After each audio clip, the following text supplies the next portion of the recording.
Hello everyone.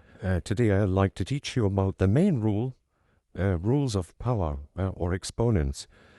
We have here four main rules, which are the product rule, the quotient rule, power of a power, and power of a product.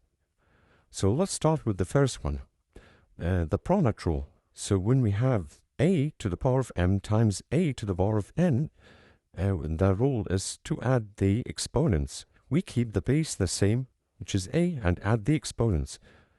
Let's see this example. So 2 to the power of 3 times 2 to the power of 4. Here we keep 2, since the base is the same, which is 2. We keep the 2 the same, and we add the exponent 3 plus 4. So this equals 2 to the power of 7. And this means 2 times 2 times 2, 7 times. Not 2 times 7, and this gives us 128. So this is the first rule. The second rule is the quotient rule. When we divide a base of a bar to another base of a bar also. So here we have a to the power of m divided by a to the power of n equals m minus n. So the rule here will be we keep the base the same and we subtract the exponents. So for example, here we have 2 to the power of 5 divided by 2 to the power of 3.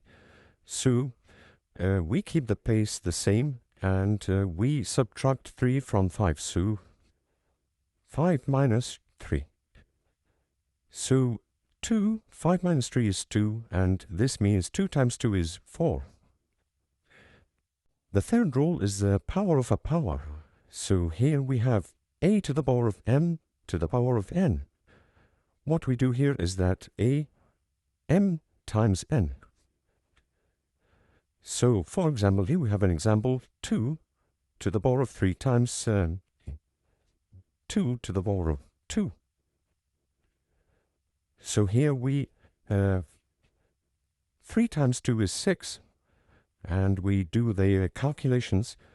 2 times 2 times 2 times 2, 6 times, which gets us 64. And the final rule here is a power of a product. So when we have a product and a power that's raised to it, for example, times v to the power of n, what we do here is that we separate them. So it becomes, we distribute the n to both inside the brackets.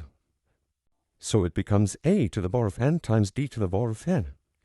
For example, this gives us 2 to the power of 2 times 3 to the power of 2.